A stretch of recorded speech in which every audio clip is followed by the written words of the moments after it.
Pace bene, tentang Yesus dan Isa Al-Masih, ada menurut saya hal yang sangat mengganjal ya di pikiran saya.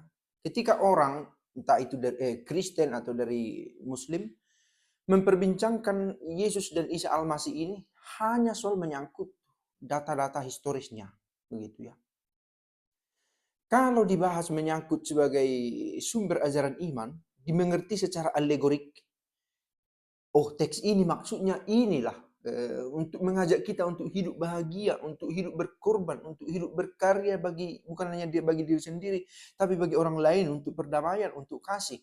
Kalau dimaknai dalam konteks itu, saya pikir tidak akan sampai pada perdebatan yang tak berujung. Terjadi itu, banyak debat-debat. Tapi yang lucu, bagi saya lucu, ketika perbincangan tentang Yesus dan Isa Al-Masih melulu atau hampir melulu menyangkut info-info historik. Benarkah dia itu disalib? Benarkah dia ini bangkit? Benarkah dia ini? Kalau sudah menyangkut itu, sebenarnya sangat gampang. Bagaimana gampangnya? Kembali ke sumber-sumber lebih tua. Itu saja sebenarnya. Tapi masalahnya begini, tidak semua pihak itu siap pada pemeriksaan historiknya. Nah, ini salah satu persoalan. Apa maksud saya?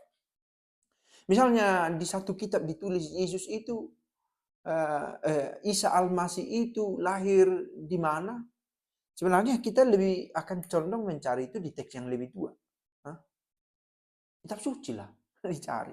Kalau persoalan historik di mana dia lahir. Nah, ketika kita meng-cross check itu dan menemukan ternyata salah dalam data-data yang ditulis kemudian ini. Nah, sanggupkah kita, misalnya orang Muslim, sanggupkah dia menerima bahwa informasi historik yang disajikan dalam kitab sucinya itu ternyata tidak sesuai dengan realitas? Sanggupkah menerima itu? Kalau dalam pemahaman dan pendalaman kitab suci dalam kekristenan, harusnya sanggup. Mengapa? Karena gereja sendiri mengakui bahwa kitab suci bukan buku sejarah. Meski ada catatan-catatan historik di dalamnya. Tetapi itu tidak bisa dijadikan sebagai acuan sejarah yang faktual. Juga entah itu sebagai buku astronomi, entah sebagai buku biologi, tidak bisa. Karena ilmu itu berkembang dan kitab suci ditulis pada zamannya dengan pengetahuan yang di, di, diterima sebagai benar pada waktu itu. Sama seperti pengetahuan kita, tata surya itu sampai planet Pluto. Tapi sekarang saya tak tahu ada kebaruan lagi. Tapi pernah itu tidak dianggap lagi sebagai planet dari tata surya kita. Berkembang pengetahuan itu. Apakah bumi yang mengelilingi matahari atau matahari mengelilingi bumi? Ilmu itu berkembang. Konsep ini tidak sama pada masa kini dan konsep pengetahuan pada masa dulu. Maka dengan belajar tentang ilmu-ilmu baru ini, kekristenan, gereja dengan berani berkata, oh bisa saja Alkitab itu ternyata tidak sesuai dengan data-data fisik.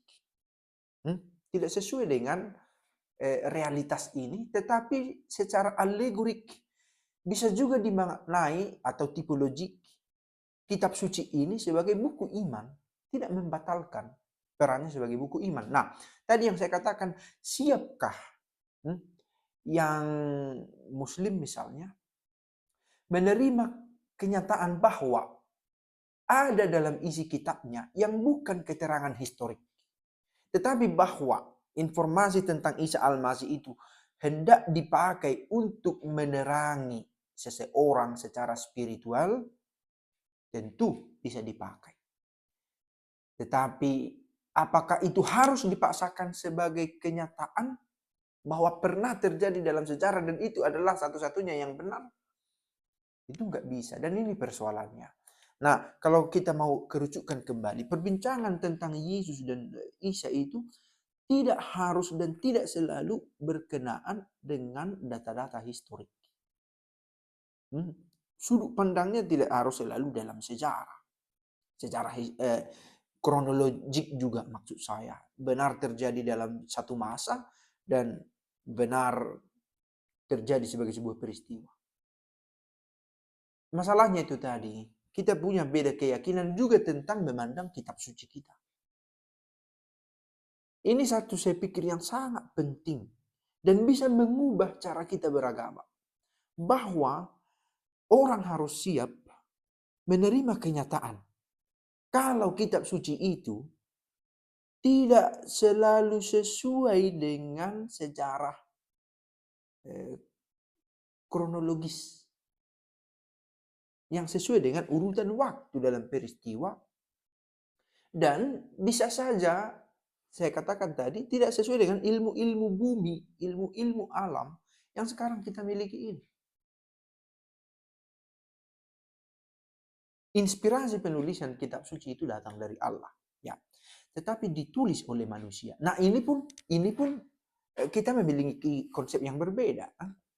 Ada yang dimengerti inspirasi itu datang lewat mimpi dan tidak ada yang salah sejak semula karena ini asli dari Allah. Meski apa artinya asli dari Allah? Huruf-huruf kah datang, kata-kata kah datang. Kalau kita teliti dalam sejarah, juga dalam penulisan Al-Quran sebenarnya ada proses yang berlangsung. Sampai akhirnya mereka memiliki versi yang sekarang ini. Bisa baca itu. Bagaimana akhirnya ditetapkan, kita harus mengubah penerusan literer oral ke penerusan secara tertulis. Ada proses itu sampai akhirnya diputuskan, perlu ditulis dan diwariskan secara dalam bentuk tulisan. Bukan hanya pelafalan secara oral. Nah, keyakinan kita tentang kitab suci, ini persoalan yang paling mendasar sebelum melangkah pada mengoreksi ayat-ayat, mengoreksi. Itu pun kalau ayat-ayat sendiri, ini ayat-ayat orang dikoreksi dengan punto di vista, dengan sudut pandang yang dia miliki. Ini persoalan. Ini persoalan. Saya harap terang. Jadi idenya, bahkan cara kita memandang kitab suci berbeda. Jangan dulu kita berbicara tentang cara memandang Yesus, cara memandang Isa Al-Masih, cara memandang penciptaan. Cara kita memandang buku itu sendiri berbeda. Untuk Kristen, tidak menjadi persoalan kalau dikatakan, seyogianya ya, bagi mereka yang sudah tahu dan mempelajari, tidak menjadi persoalan kalau dikatakan, ada pengaruh Roma, pengaruh budaya Yunani dalam penulisan kitab sucinya. Memang. Jelas itu. Misalnya, mengapa sampai ada 4 kisah Yesus dalam kitab suci? 4 ya. Matius, Markus, Lukas, Yohanes. Mengapa? Karena ditulis oleh orang yang berbeda, intensi penulisan yang berbeda, bahkan zaman yang berbeda, ruang yang berbeda. Mengapa harus dipertahankan semua?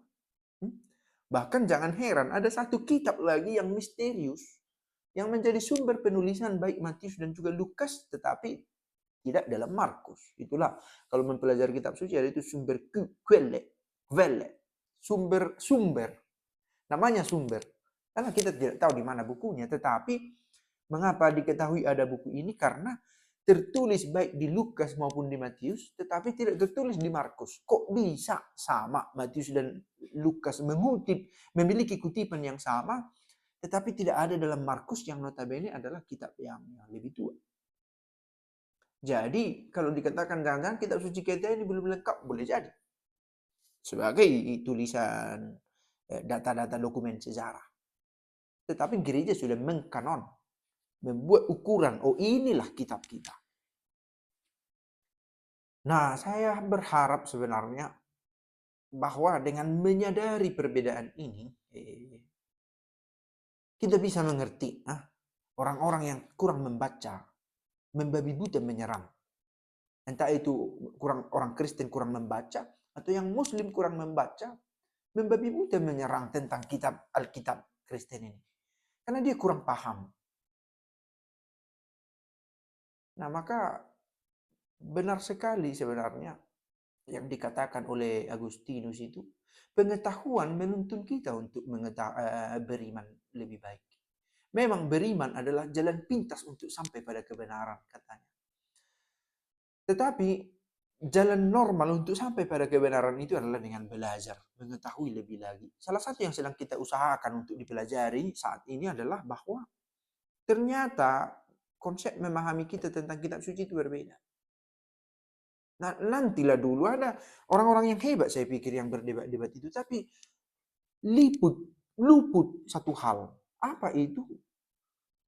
Menyadari bahwa berbeda cara kita memandang kitab suci. Ini yang sangat fundamental, yang seharusnya dimiliki oleh orang-orang ini.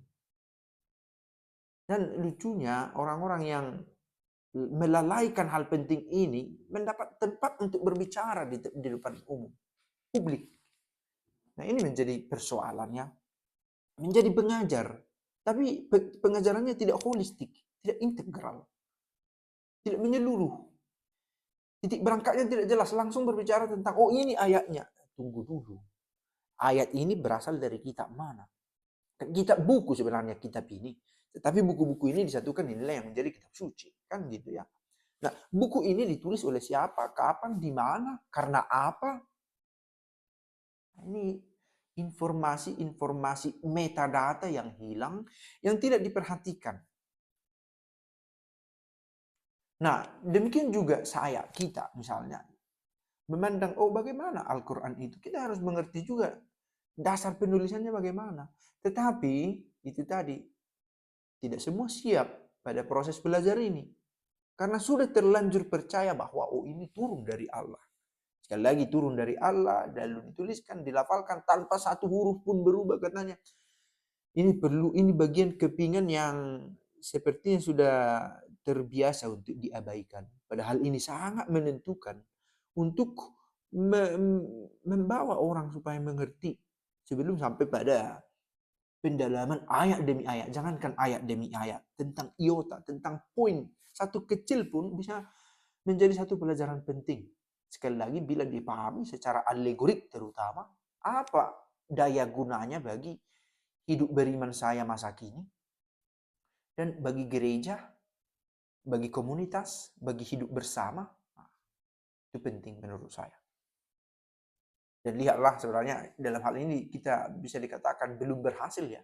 Persoalan etika-etika itu orang tak bertanya lagi pada agama, karena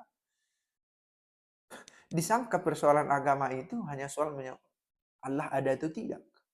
Padahal persoalan etika moral ini sebenarnya kita kembali ke ajaran agama bagusnya. Tapi ada bias, ada entah itu dalam pemahaman kita atau dalam pengajaran agama masa kini, sehingga orang tak lagi bertanya tentang etika, etiket, moralitas kepada agama. Sayang sekali. Sayang. Oke, semoga berguna video ini sebagai bincang-bincang kita dan Pak C. Bene.